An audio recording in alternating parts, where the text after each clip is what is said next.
అందరికీ నమస్కారం. మీ హరిబాబు, గుంటూరు మిర్చి మార్కెట్ యాడ్. ఈరోజు ముందుగా డేట్ చూసుకుంటే ఫిబ్రవరి 15, 2026. ఈరోజు గొప్ప పండుగ, మహాశివరాత్రి. ఈ పండుగ రోజున ముందుగా రైతు సోదరులకి, ఎగుమతి దిగుమతి వ్యాపారస్తులకి, గుంటూరు మిర్చి యార్డ్లో పనిచేస్తున్న కార్మిక సోదరులందరికీ కూడా మన మిర్చి ఛానల్ తరపున శుభాకాంక్షలు తెలియజేస్తూ, ముఖ్యంగా రైతు సోదరులకి ఈ పండుగ ఎంతో కలిసి రావాలని, వారి కుటుంబ సభ్యులందరూ కూడా ఆహ్లాదకరంగా ఈ పండుగ జరుపుకొని సంతోషాలతో ఉండాలని చెప్పి మనస్ఫూర్తిగా కోరుకుంటున్నాను. ఇంకా టాపిక్లోకి వెళ్తే మిర్చి రైతులు సంబంధించి మిర్చి పరిస్థితుల గురించి మెయిన్గా కొంతమంది నిన్న వ్యాపారస్తులను సంప్రదించినప్పుడు నేను సహజంగా వాళ్ళని అడుగుతుంటాను పరిస్థితులు ఏంటని. వాళ్ళు నన్ను అడగటం మొదలుపెట్టారు. ఏంటండి, పచ్చిమిర్చి ఎక్కువగా కోతలు కోస్తున్నారంట, పచ్చిమిర్చి ఎక్కువ తరలిస్తున్నారు, దీని ఎక్కువగా అంటే అవి కూడా సన్నాలు అంటే తేజాలకు సంబంధించి ఇతరత్ర కావచ్చు అని చెప్పేసి అడగటం జరిగింది. అవునండి అని చెప్పేసి కొంతమంది రైతులకు కూడా నేను ఫోన్ చేసి, అంటే అటు ప్రకాశం, పల్నాడు, కృష్ణా, ఇటు పొన్నూరు, బాపట్ల వైపు దగ్గరగా కొంతమంది రైతులు నాకు వాళ్ళు కామెంట్ చేస్తుంటారు. వాళ్ళ కామెంట్లు కొంతమంది ఫోన్ నెంబర్లు తీసుకొని చేయటం జరుగుతుంది. ఏమండి కరెక్టేనా, పచ్చిమిర్చి ఎక్కువగా కోస్తానంటే అవునండి, ఇప్పుడున్న పొజిషన్లో పచ్చిమిర్చికి అటు మద్రాసు, బెంగళూరు, హూబ్లీ, మహారాష్ట్ర, ఇతర రాష్ట్రాలకి మంచి డిమాండ్ అయితే ఉంది. కొద్దిగా సన్నాలంటే తేజాలకు సంబంధించి రకాలకి ఇక్కడ వాతావరణం కూడా అంతంత మాత్రం ఉంది కాబట్టి దానితోడు ఖర్చులు కూడా పెరిగినాయి. ఇప్పుడున్న పరిస్థితుల్లో పచ్చిమిర్చి ఎక్కువగా ఇక్కడ 60-70 అంటే ఒక్కొక్క చోట ఒక్కొక్క విధంగా కొంటున్నారు. ఈ వైరస్ ప్రభావం కూడా ఉంది. కొంత తప్పించుకోవటానికి ఒక దగ్గరగా 5 కేజీలు పచ్చిమిర్చి ఎండబెడితే కేజీ బావు ఎండుమిర్చి వస్తుందండి. రైతులు అన్నమాట 5 కిలోలు పండు పచ్చిమిర్చిని ఎండబెడితే కేజీ నుంచి కేజీ బావు దాకా ఎండుమిర్చి అవుతుంది. ఆ ఎండుమిర్చి సంబంధించి ఖర్చులు, ఆ ఎండుమిర్చి పండిందాకా ఖర్చులు చూస్తే విపరీతంగా పెరిగిపోయిన వైరస్ మందులు కావచ్చు, పురుగు మందులు కావచ్చు, బలం మందులు కావచ్చు, నీళ్లు కూడా ఎక్కడో దూరం నుంచి పెట్టాల్సి వస్తుంది.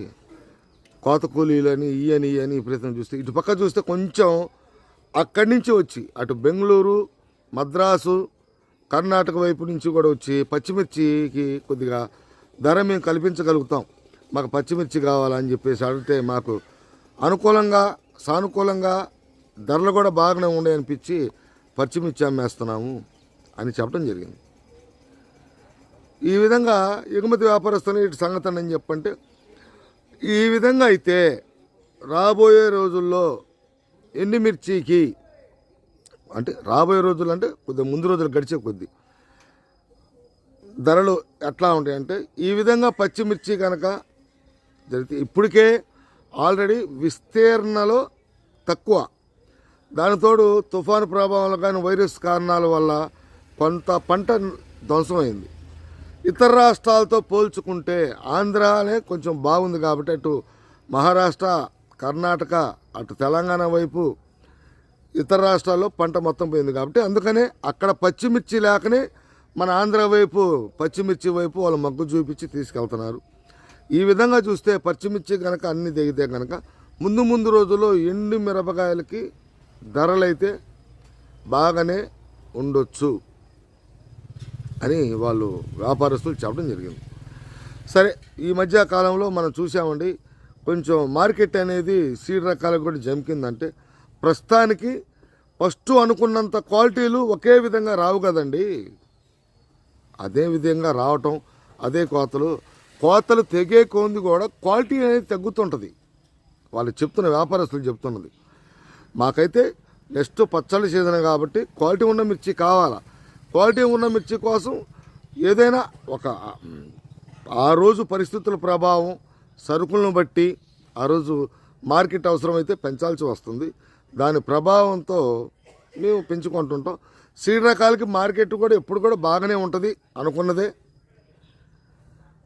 కోతలు మాత్రం ఈ విధంగా అని చెప్పేసి అన్నారు. లేదండి, ఇంకా కొంత పల్నాడు వైపు కొద్దిగా లేటుగా వేసిన మిర్చి రావాల్సినవి కూడా ఉన్నాయి. ఈ టోటల్గా మార్కెట్ ముందు రోజుల్లో అంటే ప్రస్తుతానికైతే అన్ని విధాలుగా ఈ రకంగా పచ్చిమిర్చి ఎక్స్పోర్ట్ అయితే ఎండుమిర్చి తగ్గిద్ది కాబట్టి ఎండుమిర్చికి మార్కెట్ అనేది బాగానే ఉంటుంది. సరే, ఈ సీడ్ రకాలకి ఒక 500 తగ్గినా ఒక 500 పెరిగినా ఫస్ట్ కాంచి బాగానే ఉంటుంది కాబట్టి మరి తేజ సెగ్మెంట్ అటు తేజ కావచ్చు, షార్కులు కావచ్చు, ఇవి కూడా ఈ ఎక్కువగా పచ్చిమిర్చికి వాడుతున్నారండి. అంటే ఈ షార్టేజ్ అవుతాయి. ఇవి కూడా ఇప్పుడున్న పరిస్థితుల్లో సీడు కంపెనీకి సంబంధించి ఆయిల్ బాగా మార్కెట్ ధరలు ఉన్నాయని చెప్పేసి కొంత భాగం తేజ మీద, తేజ మిరగాయలు కొంత 30% 40% తేజ మిరగాయలు కొని దాని ద్వారా ఆయిల్ తీస్తున్నారండి.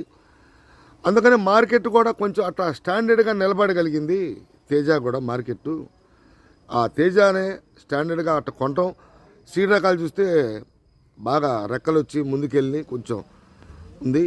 ఇది చూస్తే తేజ కొంచెం మార్కెట్ అనుకూలంగా సానుకూలంగా ఉంది కాబట్టి తేజ వైపు కొంచెం ఆయిల్ కంపెనీ వాళ్ళు మొగ్గు చూపుతున్నారు. ఆ ఆయిల్ కంపెనీ వాళ్ళు మొగ్గు చూపు సేల్స్ ఉండబట్టే కొంచెం మార్కెట్ కూడా అట్లా స్టడీగా నడుస్తుందండి. ఇది వ్యాపారస్తులు వాళ్ళు నన్ను అడగటం, నేను వాళ్ళని అడగటం సందర్భం జరిగితే యార్డ్లోకి వచ్చిన వ్యాపారస్తులు కానీ అటు సెలవప్పుడు వాళ్ళ ఆఫీసులకి వెళ్ళి కూడా నీ విచారణ జరగదు కంపల్సరీగా. దీని మీద నా ఫోకస్ అంతా దీని మీదే ఉంటుంది. అందుకని ఫస్ట్లో చెప్పా, పండగ అయినా పబ్బమైనా మార్కెట్ ఉన్నా లేకపోయినా సెలవైనా ఏ విధంగా అయినా మన ఛానల్కి సెలవు ఉండదు. ఎనీ అప్డేట్ కనుక్కోవటం, రైతులకు సమాచారం అందజేయటం. ఎందుకంటే అందుబాటులో మీ హరిబాబు ఎప్పుడు ఉంటాడు. అందుకని చెప్పేసి తేజ మార్కెట్ కూడా అంత స్టడీగా నడుస్తుందండి. లేకపోతే అదే ఆయిల్ కంపెనీ వాళ్ళు కనుక తేజాలు కొనకపోతే మార్కెట్, ఎందుకంటే స్టాకుల పరంగా చూసుకుంటే ఏసీలో ఇంకా స్టాకులు తేజాలైనా ఉన్నాయి. ఇప్పుడు వస్తున్న పంట 70,000 రాని 80,000 రాని 1,00,000 రాని 50,000 నుంచి 60,000 దాకా తేజాలే వస్తున్నాయి. కాబట్టి మార్కెట్ అట్టుందంటే కొద్దో గొప్ప ఆయిల్ కంపెనీ వాళ్ళు కొనబట్టే మార్కెట్ అంటే స్టాండింగ్గా నడుస్తుంది అని వ్యాపారస్తులు చెప్పుకొచ్చారండి. కొంతమంది రైతులు స్టాకులు అడుగుతున్నారు, ఏమన్నా స్టాకులు పెడుతున్నారండి అంటే రైతుల పరంగా తక్కువ పెడుతున్నారు. ఇప్పుడు సుమారుగా మన గుంటూరు మార్కెట్కు చుట్టుపక్కల ఇసులు చూసుకుంటే ఒక 4 నుంచి 5 లక్షలు సుమారుగా మాత్రమే. క్లారిఫైగా రావాలని రావు. ఎందుకంటే నాకు తెలిసినంత వరకు ఇప్పటి వరకు కూడా కొత్త సరుకులతో పాటు ఏసీ సరుకులు కూడా అమ్మకాలు జరగటం ఇదే ఫస్ట్ టైం చూస్తాం.